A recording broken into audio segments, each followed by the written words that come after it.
You're listening to the Springburn Audio Preservation Project, preserving important North Glasgow media, music and more for future generations to listen to, learn from and enjoy.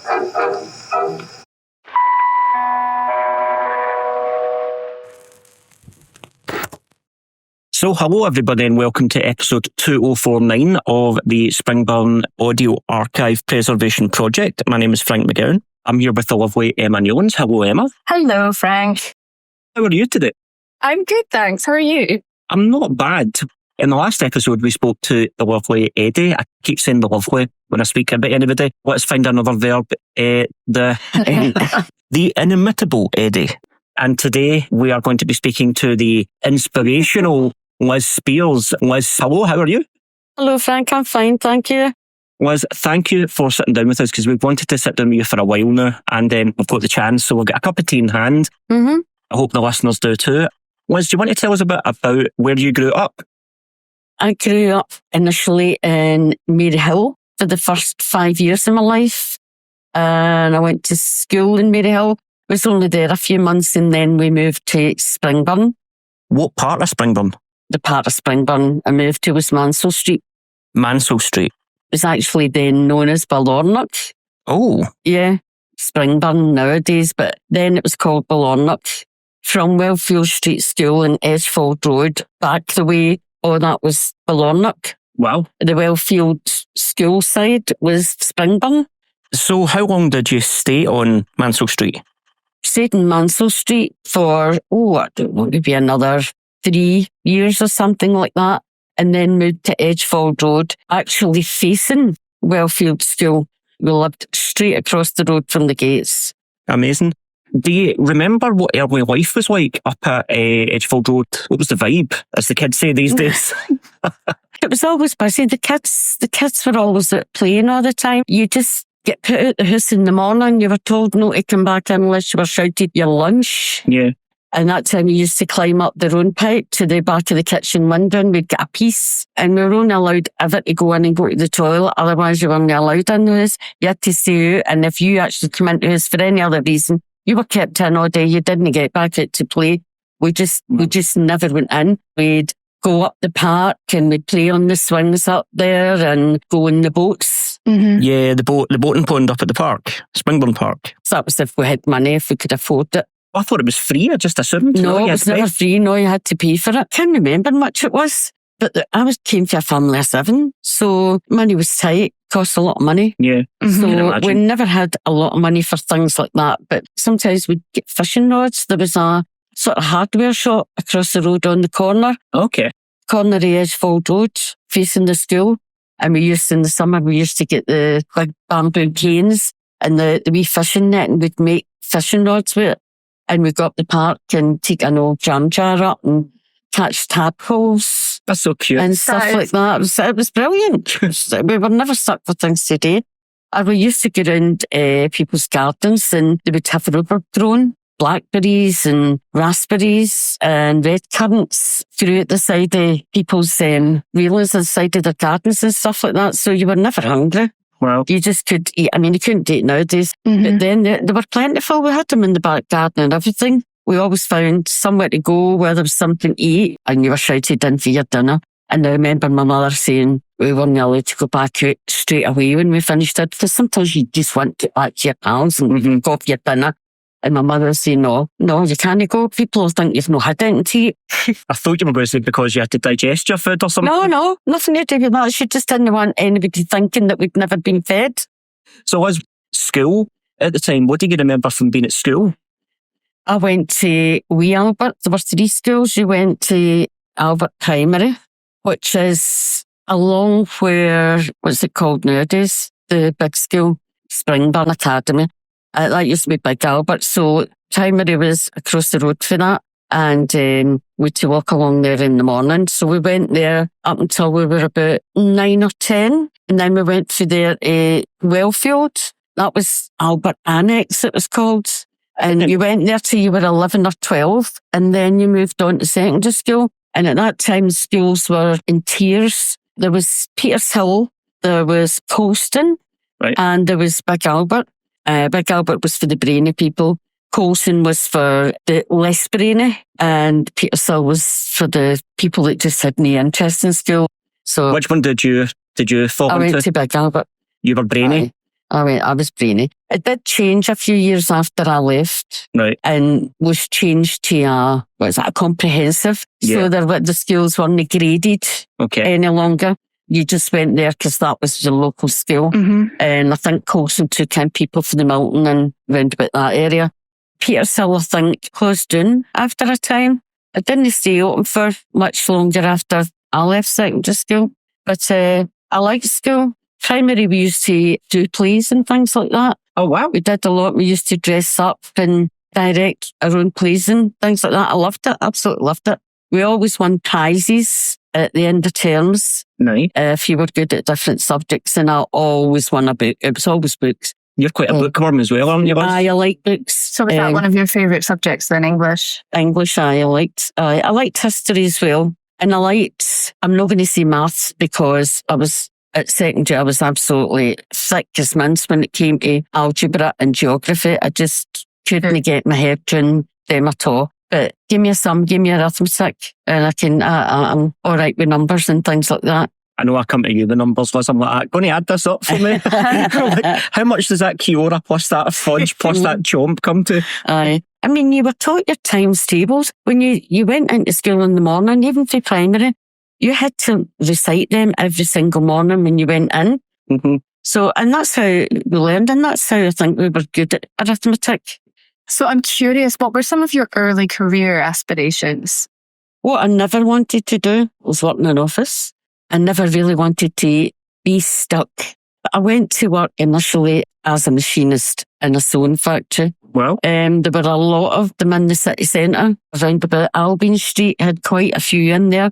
And one of the first things I did was sew the baton pockets for the police.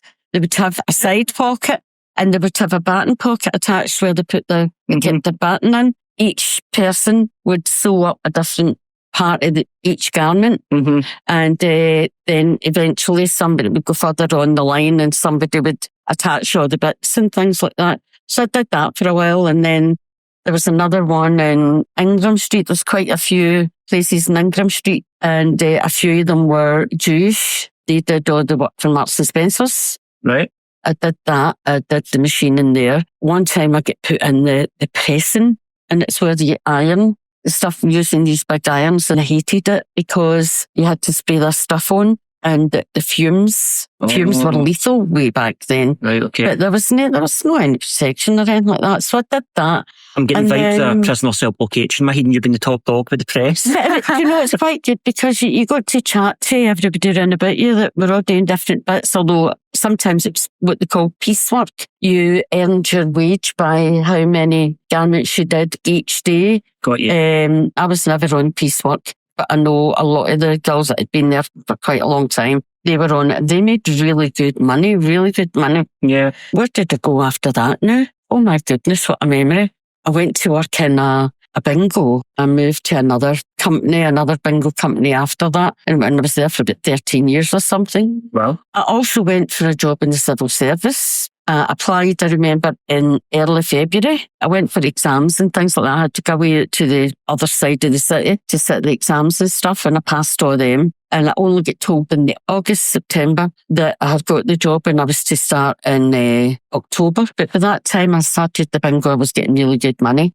Civil service was away out in Cowie Glen. okay. So it was like over an hour's travel going there in the morning. The same coming back at night would have been probably longer because of the traffic. So I just went to the boss I was working for at the time and said to him, look, I've got this, but if you give me another £5 a week, I'll stay where I am. And he did. So I never joined the civil service. Well, I did regret it later on. did you? I did, I wished I'd done it because I never realised at the time that there was opportunities to move to other departments within the civil service. So I stayed in the bingo for quite a few years, and then I did some office work. I went temping, started off with data entry and the easy peasy stuff, then progressed on. Through temping, you get to go to a lot of different offices and see how each of them are run. There's no two are run the same. Yeah. I went in actually as agency at first, and I didn't know what Microsoft was, and I didn't know about all the different office packages because they were all just starting to come out. But the woman that was in charge of the unit I was in was absolutely brilliant. I still talk to her. She lives in Newcastle now.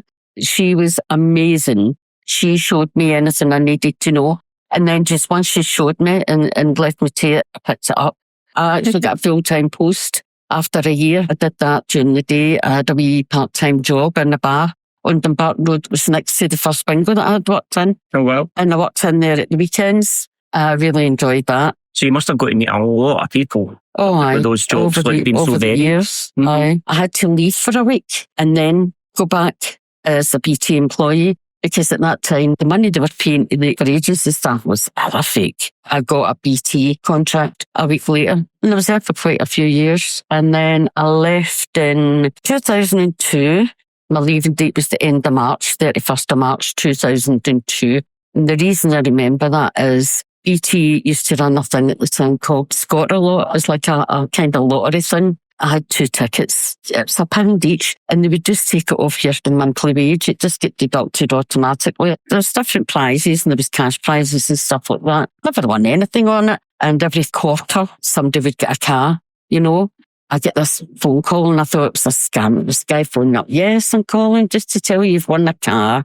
Aye, right. And the guys, you know, I was like, oh, aye, and what kind is it? And he then started asking me, oh, what colour would you like? And I was saying, oh, what colours have you got available? And I was laughing because I thought it was just somebody having me on, but I actually turned out I'd won this lottery thing in the March draw, and they had been trying to contact me, but because I was on annual leave and I was finishing up at the end of March, they didn't manage to get me until the 3rd week in April.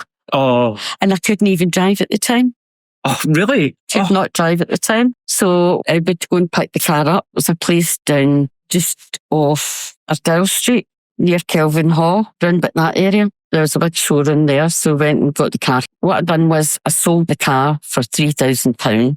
I was getting a job in the fruit market and it was early starts, getting to Springburn, to Royston. There wasn't a bus ran that area, so I was taking driving lessons, I decided, and I passed my test and got a car myself. What car did you get? It might have been a wee Suzuki or something like that. It wasn't a new car or anything like that. It was an older one. So I got that and only had that a wee while, and then I got a brand new Nissan Micra. I remember. I loved it. I never really wanted to drive. I'd had a motorbike in the past and I used that, but you didn't need to have a licence then. Now you do, but back then you didn't need to have a motorbike. The funny thing about when I got the motorbike, I was going round a bend just to go on to the top of Lamont Road, and I was turning in and never knew when you were on a bike that when you turned the corner you had to lean over. Right. I'd never had a 2-wheel bike in my life. It was always a tricycle I had, and I didn't know you had to lean over when you turned the corner, and I was trying to turn the wheel. And when I turned the wheel, I went flying into a hedge. Oh my goodness. Grazed all my elbows, like pitching burns on my elbows. Ouch. Tore a brand new denim waistcoat. I was in a bit of a state. But anyway, I got back on the bike and went away home. And when I told my father when I got in, he's like, oh my God, how stupid are you? And I was like, well, I never knew because I'd never had a 2-wheeler. You weren't far to Stoke at least. No, I know.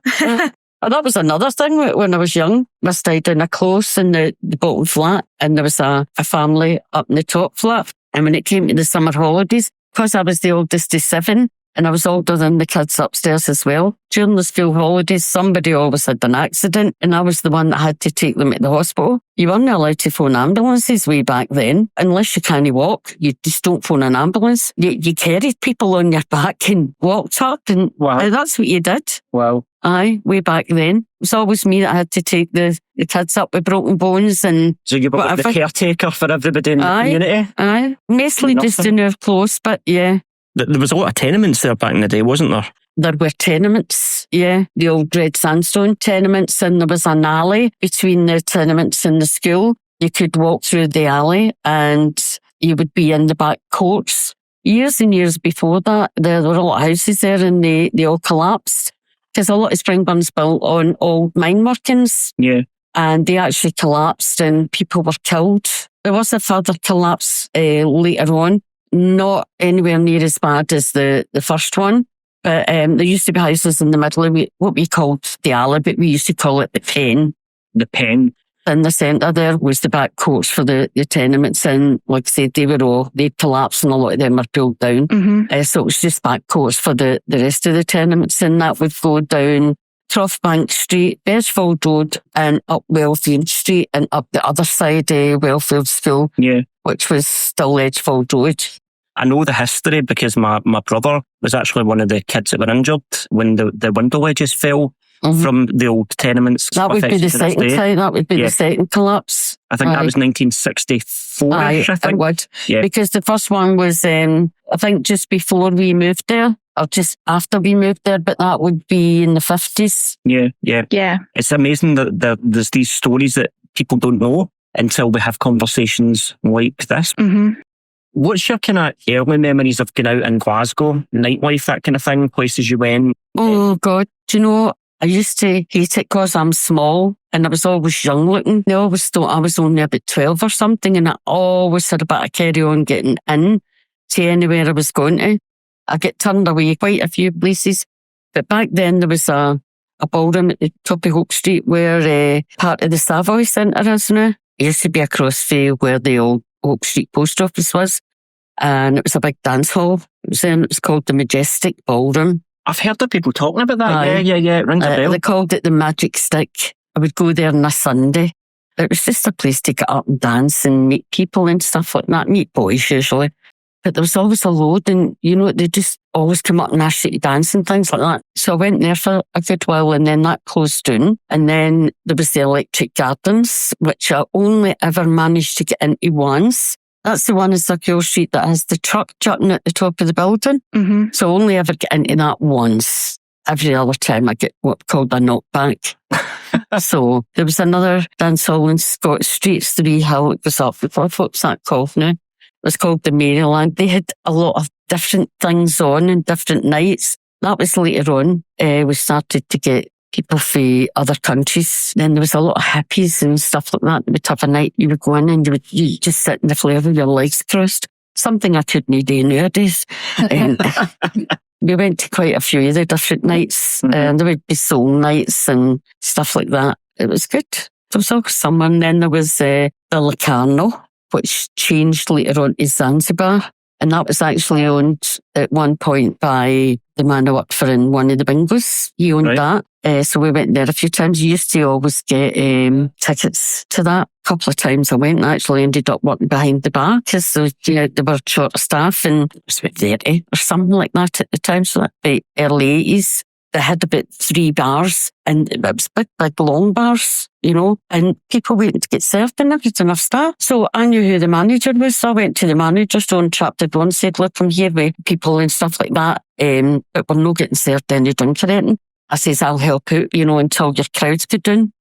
So he said, oh God, I'll shut myself in the office because I think I was on it. I was there, head down for, I think it was about 10:30 at night until 2:30 in the morning. It was manic. What kind of music do you listen to, or any artist do you like, or did you listen to? I liked a lot of stuff. It was all Motown. I liked back in the day. But my father used to sing, and he liked Frank Sinatra and all that kind of stuff, Chubby Checker, and he had loads of LPs, and we always had music on in the house, and we always listened to loads of different kind of stuff, some country stuff and things like that. So I'd probably listen to almost anything. Nowadays, I like stuff like Tom Walker and Teddy Swims. I also follow a band called Trash Can Sinatras. For anybody that knows Eddie Reader from Fairground Attraction, they recorded the song Perfect. A lot of people remember that. Sure.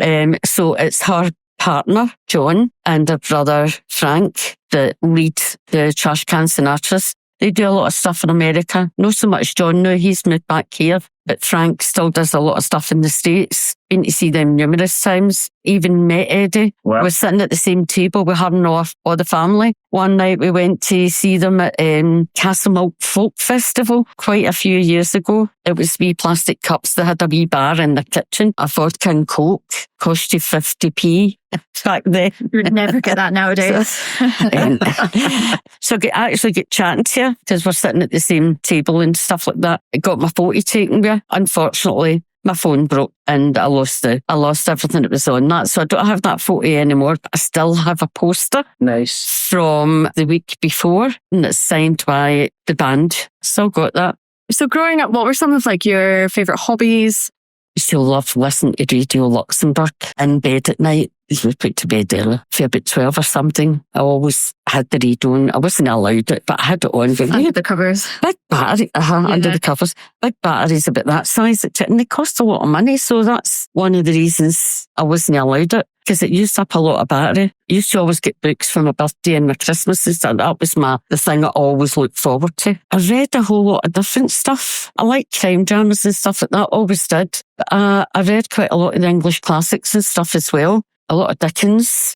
When Stephen King came out, I avidly read a lot of his books. I liked him. Get into, some of them are horrors, some of them are thrillers, some of them are a wee bit strange. What was the one about, it was in the car crash? And Misery. He wrote Misery as well. That was okay, but there's another one came out just at that same time, and that was really weird as well. It was about a woman that worked for a woman that owned a big house or something like that. And I think this woman's husband had been beating her up and stuff like that.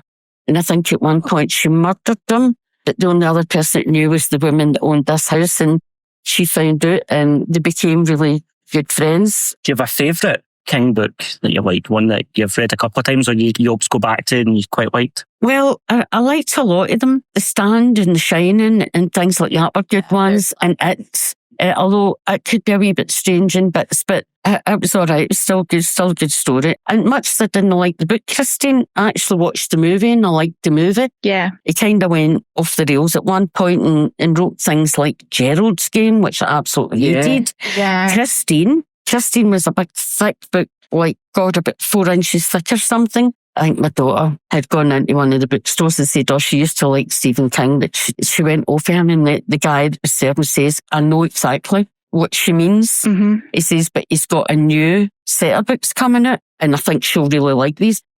It was the third in the series, and it was the Dark Tower series of books. I think there's 7 of them altogether. I've never read those. So, and some of them were like thick books as well. They're really good, but a lot of people didn't like the ending. A lot of the books were thick like that, and I read the whole 6, I think it was, and I was waiting for the next one coming out. I think it was coming out in July or the August, and I was going to be on holiday, but I had pre-ordered it, and I came back and I couldn't wait. And when I got into this, been put through my letterbox, and I thought, well, that's weird, because I'm thinking another big thick book. And when I got it, it was like as thick as a phone. And I thought, and I was really disappointed when I read it. All that build up. Yeah. All the big books. Just to get let down right at the very end. Sure. And it was a brilliant series. What about you, Emma? What Stephen King's did you like? I liked all the horror stuff, I guess, like The Shining, Needful Things, that sort of stuff. Yeah. Cujo. Yeah. I liked Cujo as well. There was The Stand as well. I really liked that. The Stand that was good. Yeah. one that really stood out to me. Carrie. I liked Carrie. Of course, yeah. They remade the movie of Carrie. They did. I've not seen the remake. I've not seen the remake. I saw the original one. I thought it was pretty rubbish. Yeah. Because it's set in modern day. Oh, is it? Oh, What's is it it? then? Yeah. So it doesn't really work, in my opinion. It doesn't transfer very well. Sometimes you need that time period to kind of latch on to the ambience of the kind of thing. Yeah, absolutely. I suppose as well, leading on to time periods, you'll remember the early days of Springburn in the shops. In Springburn, what are your recollections of some of the really good shops there used to be? Because it was amazing up this side of the city, wasn't it? There was Woolworths. That was a biggie. That was about Northcroft Road, Right. which I don't even think is here anywhere now. Northcroft Road, that's where the Speirs family had that haunting that we seen the video of. Yeah. That was Northcroft Is that where Road. they came from? It's Northcroft Road. yeah. Yeah. So that would be, I'll tell you where Northcroft Road was. Do you know where Albert Primary is? Yes. It used to run, Albert Primary was at the top of Northcroft Road, and that went right down. And when you got to the bottom, Woolworths was on your right hand side. Okay. So the street, Northcroft Road, used to run right down, top to bottom. So there was Woolworths there, and then there was a record shop at the other side, and there was a jewellery store. There was Curly's, which was the grocery store, you know, the ones where they had a big pat of butter, and they used the big wooden paddle. They cut the butter into pieces and they slapped it onto this proof paper. They always had salted and unsalted butter. That's where my mother used to order the weekly messages. Right. Something like £12 of sugar a week would do us, because my dad used to take something like 8 sugars or something and 1 cup of tea. Wow. So we went through a lot of sugar, a lot of bread, a lot of butter. Christmas time is obviously quite a big part of Springburn. Like, they'd always have Christmas lights, and you'd have like places like Dallas's. Aye. There was Sellers, I think Hoy's as well. And then we had the Co-op further down the street, and then there was Gulls, which later on I think Mackay's took that over. But you could get your wool for anybody that knitted and stuff like that. You get all the different kinds of wools and things like that in there. There was a hardware shop down there where the Springburn Chippy is now. That's anything you wanted, you would get it in there. That had everything: skipping ropes, washing ropes, pegs, screws, any kind of screws. It's wee daft things like that now you can't really get. You have to go to the town, or you have to go further afield. Like, you need to go to the retail park or like Forbes and stuff like that. Aye. But it would be great to see some of those shops come back to Springburn. There were a couple of barbers as well, and some of the barbers had would be also second-hand bookshops where you could trade your books in. You could maybe, there wasn't 50 pence and stuff like that back then, but say maybe a book cost the equivalent of 50p. You would buy that, and then when you take it back, you would maybe get 20 pence back, and you could put that towards another book, So you would, like renting a book, you would take it back, you would get so much money back, put that towards taking your next book and stuff like that. With ginger bottles? Ginger bottles and all. Gingies, we called them. Some kids would go indoors and stuff like that saying, any empty gingies? Always read a lot and watched TV shows like Top of the Pops and the Swinging 60s, and oh God, what is the All Grey Whistle test had just started a bit then. Seen Lulu on it. That was the first time on TV, and also The Who. Saw them on it. They were on the All Grey Whistle test. Well, that's a nice segue, actually, speaking of TV, because something that's been on TV recently, featuring your face that people might recognise, is the WASPy movement. Do you want to tell the listeners a little bit about the WASPy movement, give them a walkthrough of what it is? Okay, WASPy stands for Women Against State Pension Inequality. It's all about women that were born in the 50s when the government decided they would change women's retirement age and make it in line with men's. And initially it was supposed to be a changeover within a 5-year period. That timescale changed because the government changed the retirement age. Initially it was set up to come in line with men, because men worked until they were 65 and women had to retire at 60. That was compulsory back then. That only changed after, I believe, 2002, because when I worked in BT the first time round, you had to retire if you reached 60. You had to retire. You weren't allowed to stay on for any reason. 60 was your retirement age, and you were not allowed to work one day past your 60th birthday. That changed round about late 2002, maybe 2003, because I actually got my first BT pension when I was 60, even though I went back to the company later on into a different job. The pension had actually changed. Anyway, going back to the WASPy thing, that's what it was. I was born on 5th of March 1953, and I fell into that category where the changeover was happening, and I actually didn't get my state pension until I was 63. So I had to work an extra 3 years before I get my pension. And that's what the WASPy situation is about. It's about changing. It's not about, we don't want to go back to retiring at 60. That's not what WASPy's about. WASPy is just saying that we weren't given enough information about the changeover happening, so we never had time to make alternative arrangements to supplement our pensions or make decisions about our futures. A lot of women in that situation had actually decided to give up work to maybe look after elderly relatives, or if they were sick, or said, oh, it's okay, I'm going to be retiring and I'll be getting a pension. And that's not the case. That never happened. Some women are not getting a pension now to their 66, 67. Wow. And it's a lot of time. So that's what the WASPy fight's about. It is still ongoing.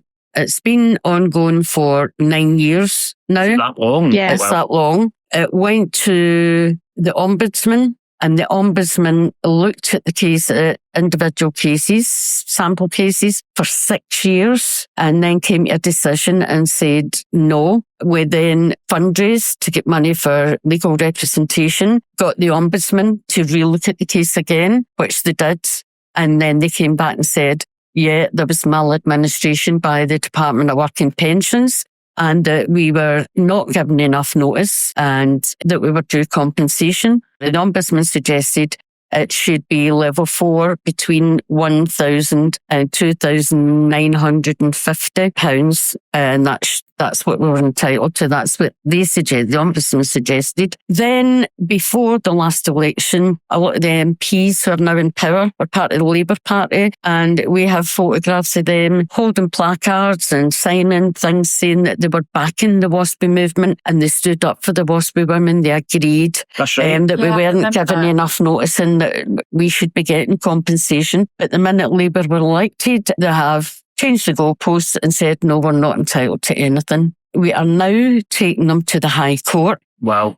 Because they have ignored the Ombudsman's ruling. We believe that there's enough legal reasons for them to pay us what we believe we're entitled to. Absolutely. And we're not looking for compensation going back. I mean, I lost 3 years of my pension. I'm not looking for 3 years compensation back. Comes to about 25,000. Some women now have lost over 50,000. And the government's saying, no, they're not giving us a penny. They're trying to say that 90% of women knew that the pension age was changing and when it was changing. That's not the case. Mm-hmm. That is definitely not the case. And it has been brought up in Holyrood on numerous occasions. It's been spoke about in Westminster. Seen you at Westminster, seen you in the We've coverage. been down there demonstrating at Westminster. We've also demonstrated 4 times since December, and we also demonstrated outside the SEC just fairly recently as well. Got soaked in the process. We get drenched one day and blown away in the cold, hard winds I seen on another day. Yeah. It was on the news, and you guys had to go into the wee... The wee smokers shelters. Mm-hmm. We had to stand in. But it shows dedication. Yeah. We were actually wringing out our gloves. Oh. It was that bad. Our motto is, we are not going away. Mm-hmm. We've been fundraising again, and that's still ongoing. It's on the crowdfunding page. You can find it on gov.uk under WASPI for anybody that does want to contribute.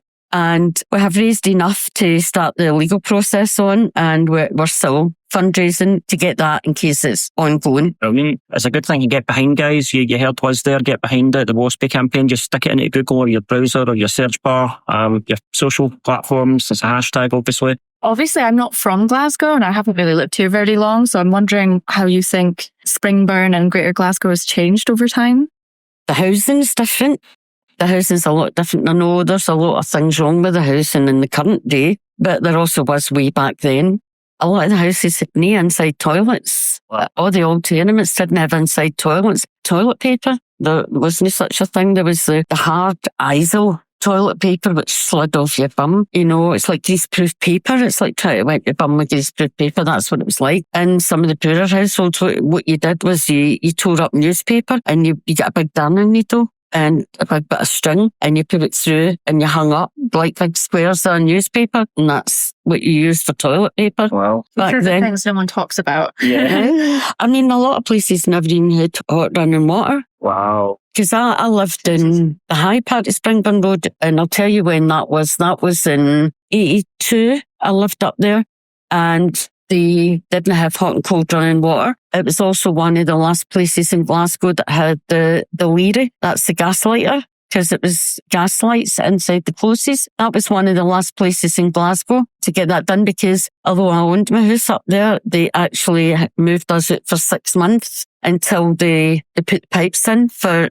everybody there to get hot water and baths. Some of them only had a toilet in the house, but no baths. And that was only in the early 80s. Do you remember the first colour TV? Oh, I do. They used to be great big bulky things, and they were worked by, it was like bulbs in the back. My granddad used to be really good at fixing them when they went round, because you could take one out. It just looked like a bulb. take one of them out and we would get another one, put that in and stuff like that. So you used to be able to fix tellies when they broke down. Nowadays, they just get binned. I think we've got a whole kind of society now where things are so throwaway because they're so cheap to produce. There's less of a fix-it kind of mentality. Everything's a lot more disposable. That's really true because I know when anytime my father went out anywhere, he would come in, he would pick up a wee bit of wood, like about 6 inches old, up in his coat pocket. He would never throw anything away. Always picking like any wood he saw anywhere. And it was really good at DIY and stuff like that. He did loads of stuff. He'd turn his hand to just about anything. He used to make us his toys, made his wee bunk beds. Oh. Dolls' bunk beds with a wee light at the top and stuff like that. He did a lot of stuff. He used to work on building sites way in the beginning, but then he did other jobs. And then ended up, he had his own black taxi. So, Liz, what's your kind of most memorable job that you've had, one that you really enjoyed the most? Because you've had a few different jobs. What's one that really stands out for you? I think when I worked in BT just before I retired and I did 999 calls. That was, although I'd worked in offices and stuff like that before, I had never really worked in a call centre. Although I'd worked in BT previously, it wasn't a call centre, it was office-based stuff that I did. And to go into a call centre and take emergency calls was something totally different. There were a lot of rules, things you could say, things you couldn't say, how long you could stay on this type of call for. You have to learn to shut your mind off to some stuff because some of the calls were very harrowing. We used to get people phoning in that were coming off the boats, Dover. I had quite a few of them. So yeah, Liz, what do you think makes Glasgow a really great place to be? Because you've been around the world, loads of different countries. Like, what do you think? It's definitely the people. Definitely the people. I don't think there's anywhere that has people like Glasgow has. We're all big-hearted. Most of us will help anybody in need. We find us funny. You might find us crude sometimes. You might not understand the language because we have our own Glasgow accent. You might not understand the slang, but we'll help you. It's definitely the people. Definitely. There aren't people anywhere in the world like Glaswegians. Glaswegians are the friendliest people on earth, I think. Yeah, I quite agree. Because you're not from Glasgow, which I keep forgetting. Oh, I'm a Chugter, the Highlands. Glasgow even has the Chugter's Triangle, which is called the Chugter's Triangle. The Park Bar. It's where Argyll Street meets Suckyhall Street, right on that point, just before you come to the Kelvin Hall. There are 3 bars there. A lot of the people for the Highlands and the Islands go there and meet up and drink, and that's what's called the Chugter's Triangle. So the last question here we have is, what advice would you give to younger people looking to succeed in life? Work hard. Get on with the people that you're working with. You might not like every one of them, but that's part of life. You might not like all your neighbours, you might not like your sisters or brothers, but you have to live with them and you have to get used to them. Most of the time, in most places, you'll always find people that you get on with, people that you're happy in their company. There may be the odd one or two that you don't have anything in common with. It's mixing with people and you learn lots of different things when you meet different kind of people. Store away as much knowledge as you can. Help as many people as you can. If I had known about volunteering way back, I might have done some earlier on in my life. I didn't find that until after I retired.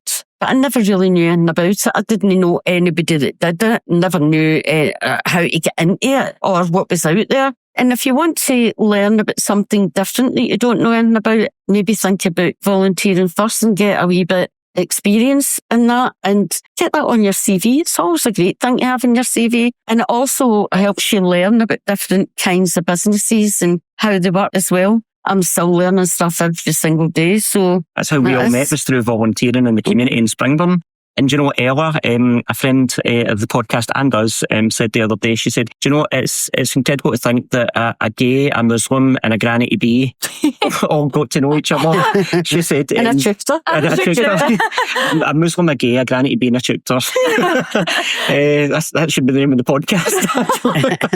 But it shows you. And then we met people like Eddie, we met people like John Thorburn. We've met so many really great people in the work that we do, and long may that continue. if you've never done it before, you don't realise how much helping somebody actually gives you such a great feeling within yourself. I mean, that could be enough to stop somebody committing suicide. Yeah. It has happened. So yeah, to be able to help people in that situation, it's just an amazing thing. And you get such a great feeling and you see the happiness and you see the smile and the glow on their faces.